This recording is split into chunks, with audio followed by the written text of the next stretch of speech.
नमस्कार दोस्तों, आज हम बात करते हैं महत्तम समापवर्तक की और लघुत्तम समापवर्तक की।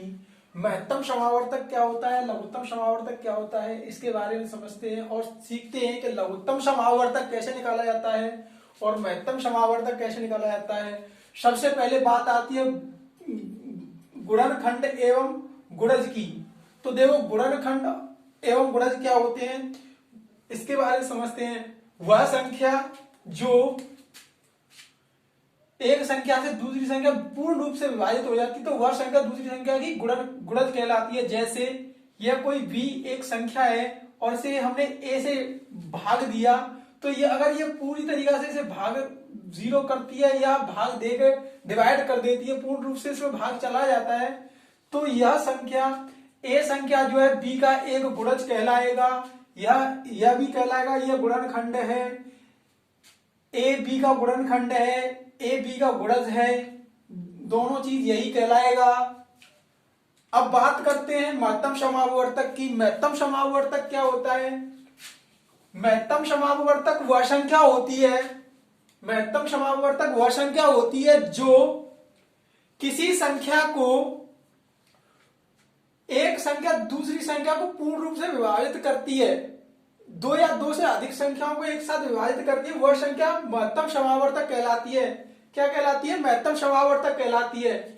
हाईएस्ट कॉमन फैक्टर वही होते हैं जो एक नंबर एक या दो से अधिक नंबरों को एक साथ डिवाइड कर करके पूर्ण रूप से विभाजित कर दे, तो वो क्या कहलाता है? महत्तम समापवर्तक कहलाता है। जैसे अभी आपने देखा था, जैसे एक बी को ए पूरी तरीका से भाग देता है। अगर इसे और एग्जाम्पल के तौर पर समझने की कोशिश करें तो आप इसे ऐसे समझ लो, मान लो कोई संख्या 72 है, अगर मैं इसे 2 से डिवाइड दूं और ये 34 है, 36 कह लो, 36 है, इसे 2 से अगर मैं डिवाइड दूं तो ये इसे काट देगा और ये इसे भी काट देगा। इसे काटेगा 3 दूनी 6, 3 बार, और 36 बार, और इसे काटेगा एक एकम 1 और 8 दूनी 16, 8 बार। ठीक है ना? 2 से ये संख्या पूरी तरीके से डिवाइडेबल हुई है, पूरी तरीके से 2 से इनमें पूरा भाग गया है, तो यह संख्या 72 का यह गुणज है, यही गुणज है 36 का। इसे इसलिए इन दोनों संख्याओं का प्रेजेंट में जो माशा होगा, अभी हम और देखें तो 2 से अभी ये 36 भी कट जाएगा, 2 से 36 कट जाएगा, 2 से 18 भी कट जाएगा, 36 कट जाएगा 18 बार और 2 से 9 ये कट जाएगा 9 बार। अब इन दो संख्याओं का जो माशा हुआ, माशा तो हम अभी आगे समझेंगे। ये भी यार पूरी तरीके से डिवाइड हो रहा है, ये पूरी तरीके से डिवाइड जब हो रहा है, इसी के लिए सॉल्यूशन अगर हम देखते हैं तो आगे समझते हैं और क्या होता है। अब बात करते हैं महत्तम समापवर्तक। महत्तम समापवर्तक को किस तरीका से ज्ञात किया जा सकता है, किस तरीका से निकाला जा सकता है? महत्तम समापवर्तकों को हम दो विधि के, ज्यादातर से 2 विधियों से निकाल सकते हैं। पहली एक विधि होगी भाग विधि। कौन सी विधि होगी? एक होगी भाग विधि, भाग विधि। दूसरी होगी गुणनखंड विधि।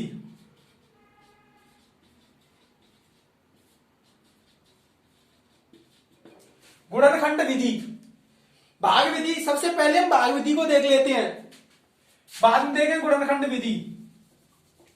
भाग विधि देखो, क्वेश्चन देखो, अगर एग्जाम में आपसे पूछा जाता है UP TET, C TET, otherwise किसी भी एग्जाम में, तो आपको क्वेश्चन ऐसा ही मिलेगा। क्वेश्चन नंबर 1, मान लो कोई संख्या 12, 24,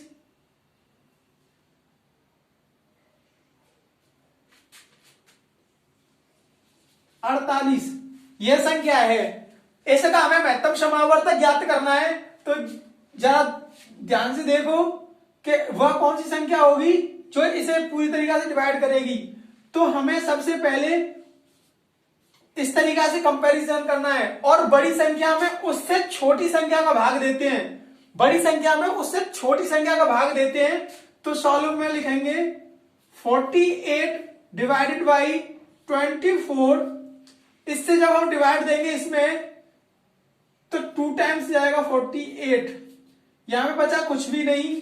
अब हम इसी संख्या को यहां पे लिख लेंगे 24 को अब अगेन इससे आगे वाली संख्या कौन सी है छोटी, तो है 12 से अगर जब इसे डिवाइड देंगे तो ये हो जाएगा आपका 2 टाइम्स 24।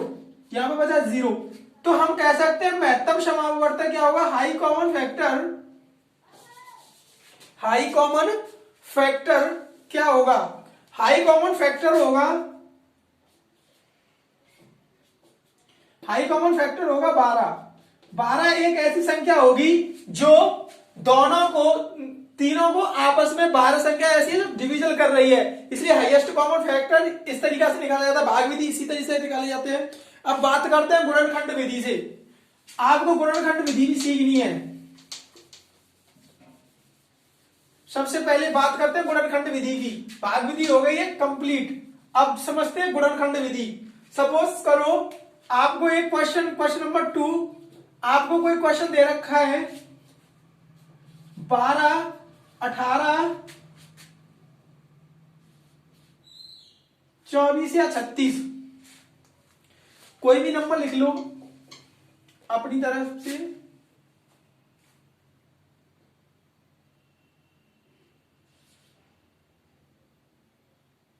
26, ठीक है ना। आपको इसका महत्तम समावर्तक निकालना है, हाईएस्ट कॉमन फैक्टर निकालना है, हाईएस्ट कॉमन फैक्टर इसका निकालना है। हाईएस्ट कॉमन फैक्टर निकालने के लिए आपको पहले 12 का गुणनखंड करना होगा। 2 दूनी 4, 6 दूनी 12, 12 दूनी 6, 3 दूनी 6 दूनी 12, 12 का हो गया। सेम एज 18 का भी निकालना होगा। 2 गुणा 3 गुणा 3, 3 का 9 दूनी 18, ऐसे 26 का निकालना होगा। 26 का होगा 2 गुणा 13, 2 गुणा 13। तो आपको यहां पे कौन सी संख्या सेम लग रही है, यही एक गुणा केवल गुणनखंड का ये पूरा का पूरा तीनों में मिल रहा है। तो हाईएस्ट कॉमन फैक्टर जो हुआ सिर्फ और सिर्फ यही होगा 2। कितना होगा 2, क्योंकि इसमें 3 तो हो रहा है लेकिन यहां पर 13 हो रही है। 13 जो संख्या है वो 13 जो संख्या है वो डिविजन नहीं है 2 से। अगर यहाँ पे और कोई नंबर होता तो वो वहां पे कॉमन फैक्टर बन जाता। ठीक है, ये हो गया हाईएस्ट कॉमन फैक्टर, सिर्फ 2 होगा। कितना होगा 2 होगा। तो ऐसे गुणनखंड विधि से आप गुणनखंड विधि से सॉल्व कर सकते हैं। और सपोज करो अभी अब ये चीज है, अगर यही चीज महत्तम समावर्तक के लिए सपोज कर लो, एक और क्वेश्चन नंबर 3 देख लो। अब देखना है साधारण गुणनखंड विधि। अगर आपको ना तो भाग विधि आती है ना गुणनखंड विधि आती है, तो आपको सिर्फ भाग देना तो आता है। तो आपको भाग देना आता है तो मैं आपको एक ऐसी छोटी संख्या से भाग देके और एक साधारण तरीका से जो नॉर्मलाइजेशन में होता है ऐसे से ही एक सवाल करते हैं। सपोज कर लो यहाँ पे 24 और 36 और 48 और 9 ये कोई संख्या है, इनका हमें महत्तम समावर्तक ज्ञात करना है। ये क्वेश्चन यहां से उठा के मैं ऊपर लिख देता हूं, फिर मैं बार लिखने से। ये कोई क्वेश्चन नंबर मान लो ये क्वेश्चन है, अगर हमें इस संख्या का महत्तम समावर्तक करना है, find the highest common factor. तो आप लोग पहले से ऐसे बनाएंगे और उस छोटी से छोटी संख्या से भाग देंगे जो इसे पूरी तरीके से काट दे। 2 से अगर इसमें भाग देंगे तो 24 12 बार कटेगा, 36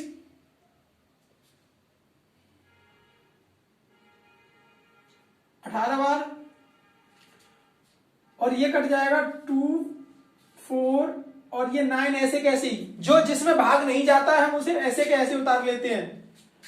फिर 2 का जाएगा, 2 का देंगे, ये हो जाएगा 6 बार, 9 बार, 12 और 9।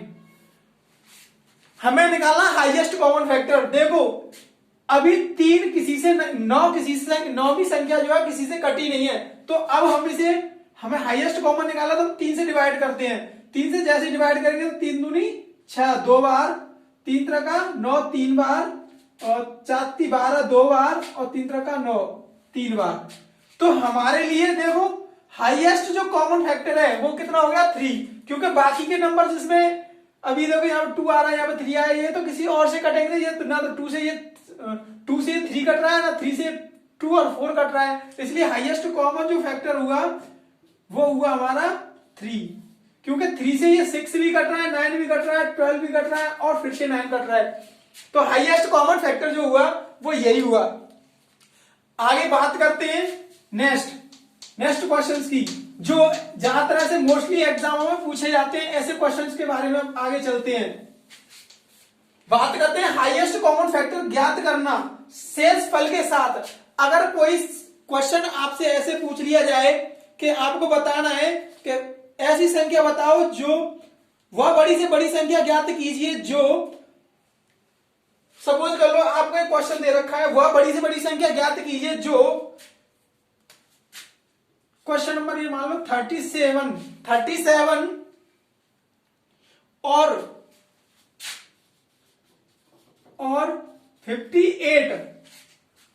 58 में भाग देने पर शेषफल में भाग देने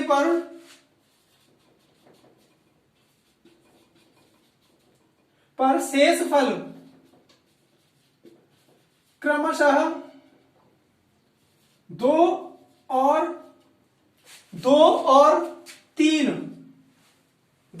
3 है, तो वो संख्या कौन सी होगी? तो देखो आपको डायरेक्टली अगर यही करना, तो महत्तम समावर्तक ही ज्ञात करना है, तो आपको डायरेक्टली क्या करना है, पहला शेषफल पहली संख्या के साथ में से घटा दो, कितना हो जाएगा 37 माइनस 2, और नेक्स्ट संख्या हो जाएगी आपकी, और 58 माइनस 3, तो आप यहां से घटाएंगे तो यहां पे हो जाएगा 35, और यहां पे ये संख्या हो जाएगी 55। ये वो संख्या है जो पूर्ण रूप से विभाजित होने पर शेषफल बताती हैं। इनका जो महत्तम समावर्तक होगा, देखो यहां पे जो महत्तम समावर्तक होगा, इनका हाईएस्ट कॉमन जो फैक्टर होगा वो कितना होगा, देखो 5 से ये भी डिविजल है और 5 से ये भी डिविजल है, 5 से ये कटेगा 7 बार और ये कटेगा 11 बार, तो हाईएस्ट कॉमन फैक्टर कितना हो गया 5। क्या हो गया, हाईएस्ट कॉमन फैक्टर हो गया 5।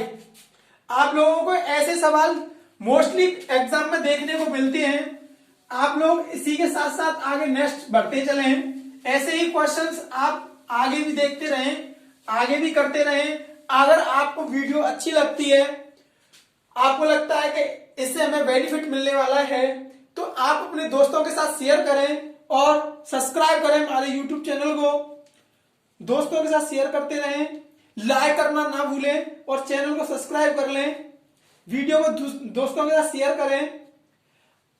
सेम एज अगर ऐसा ही क्वेश्चन और पूछ लिया जाता है जिसमें शेषफल, यहां पर शेषफल अभी डिफरेंट थे, अगर शेषफल सेम हो तब भी आप लोग ऐसे ही कर सकते हो, सेम एज ऐसे ही कर सकते हो।